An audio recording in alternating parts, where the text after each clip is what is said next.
اعوذ باللہ من الشیطان الرجیم، بسم اللہ الرحمن الرحیم۔ السلام علیکم ورحمۃ اللہ وبرکاتہ۔ آج ہم جس ٹاپک پہ بات کرنے والے ہیں وہ ہے کیریکٹرسٹکس آف اے بلیور، وہ کوالٹیز، وہ کیریکٹرسٹکس جو ایک مومنٹ کے اندر ہونا لازمی ہے، جو بہت ضروری ہے کہ انسان اس کو سمجھے اور اس پر عمل کرے۔ جو سب سے امپورٹنٹ کیریکٹر ہے وہ ایمان ہے، اور ایمان صرف یہ نہیں ہے کہ 5 وقت کی نماز پڑھ لینا، 30 دن کے روزے رکھ لینا، زکوٰۃ کر دینا، خیرات کر دینا، صدقہ کر دینا۔ ہم جب ایمان لفظ اپنے دل میں سوچتے ہیں تو ہمیں چند چیزیں ہی ذہن میں آتی ہیں، بس اس سے زیادہ ہم سوچ نہیں پاتے، لیکن اصل میں تو یہ بہت کم ہے۔ یہ تو فرض ہے، اگر آپ مسلمان ہیں، اگر آپ ایک اچھے مومن ہیں تو یہ سب کرنا تو آپ کے لیے فرض ہے، لیکن یہ اصل ایمان نہیں ہے۔ اصل ایمان تو اس سے کہیں زیادہ اوپر ہے۔ کوئی کہتا ہے کہ اصل ایمان ہے کیا، تو آپ صلی اللہ علیہ وسلم فرماتے ہیں، انتم ان باللہ و ملائکتہ و کتبہ و رسلہ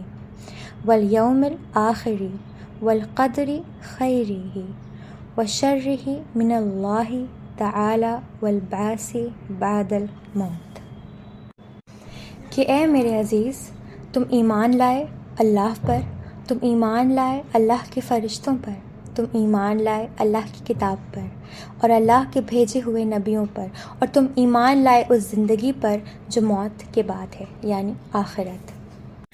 اللہ پہ ایمان لانا یعنی صرف اور صرف اللہ سبحانہ وتعالیٰ کو ہی معبود سمجھنا، اللہ تعالیٰ کے سامنے سرنڈر کر دینا، اللہ کے سوا کوئی معبود نہیں ہے، اس چیز پر اپنا پختہ یقین رکھنا۔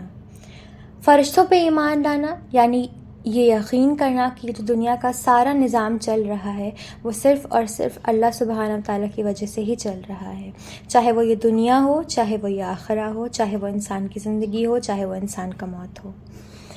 کتابوں پہ، اللہ تعالیٰ کی بھیجی ہوئی کتابوں پہ ایمان لانا یعنی قرآن کو ماننا،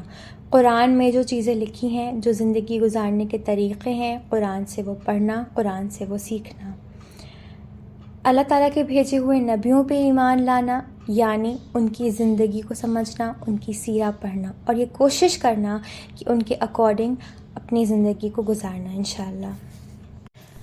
جیسے ہم کہتے ہیں لا الہ الا اللہ محمد الرسول اللہ،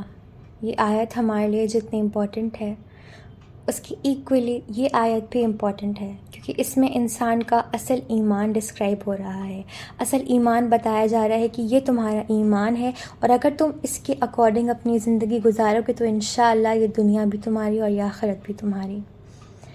کوئی پوچھتا ہے آپ صلی اللہ علیہ وسلم سے کہ اگر انسان کے اندر ایمان ہے تو وہ انسان کیسا ہے، اور وہ پوچھتے ہیں کہ اصل ایمان ہے کیا، تو آپ صلی اللہ علیہ وسلم کہتے ہیں الصبر والسماحہ، صبر کرنا اور معاف کرنا۔ سبحان اللہ، اللہ اکبر، کتنی پیاری چیز ہے۔ انسان صبر کر لیتا ہے اکثر، لیکن معاف اکثر بہت لوگ نہیں کرتے، اور اس دور میں تو ہم معاف کرنا جیسے کہ بھول ہی گئے ہیں۔ اگر کوئی ہمارے ساتھ غلط کرتا ہے، اگر کوئی ہمارے ساتھ برا کرتا ہے تو ہم یہ دماغ میں لے کے چلتے ہیں کہ ارے اب تو ہم اس سے کہیں زیادہ اس کے ساتھ برا کریں گے، ہم اپنی پراپر ریونج کی تیاری کر لیتے ہیں کہ اب تو ہمیں اس کے ساتھ اور برا کرنا ہے، اب تو ہمیں اس کو ایسا سبق سکھانا ہے کہ یہ زندگی بھر یاد رکھے، لیکن یہ چیز بہت غلط ہے۔ اللہ تعالیٰ کو رحم دلی بہت پسند ہے، اللہ تعالیٰ کو وہ لوگ بہت عزیز ہیں جو رحم دلی دکھاتے ہیں۔ کسی کو معاف کر دینے سے نہ انسان چھوٹا ہوتا ہے اور نہ ہی برا، کسی کو معاف کرنا بہت بہت بہت اچھا کام ہے، اللہ تعالیٰ اس چیز کا بہت اجر دیتے ہیں۔ جب اللہ سبحانہ تعالیٰ معاف کر دیتے ہیں ہماری اتنے گناہوں، اتنے کوتاہیوں کے بعد، تو پھر انسان کیا چیز ہے؟ ہم کتنے گناہ کرتے ہیں دن بھر میں، پھر ہم اللہ تعالیٰ سے معافی مانگ لیتے ہیں تو اللہ تعالیٰ کہتے ہیں، اللہ تعالیٰ ہمیں معاف کر دیتے ہیں۔ تو انسان کو تو اپنا دل بڑا کر کے سامنے والے کو ہمیشہ معاف کر دینا چاہیے اور صبر رکھنا چاہیے کہ جو چیز آپ کی ہے، اگر انسان اس کے لیے دعا مانگ رہا ہے تو انسان کو صبر بھی کرنا چاہیے، پورے ایمان سے، پورے یقین سے، اور کوشش کرنا چاہیے کہ اپنے ایمان پہ پورا کا پورا انشاءاللہ عمل کرنا چاہیے۔ میں دعا کرتی ہوں کہ اللہ تعالیٰ ہمیں توفیق دے کہ ہم ایمان لفظ کا مطلب سمجھ کر اپنی پوری کوشش کریں کہ ہم اس کو دوسروں تک پہنچائیں، اور سب سے بڑی چیز ہم اسے خود پہچانیں انشاءاللہ اور خود جانیں۔ جزاک اللہ خیر، آمین۔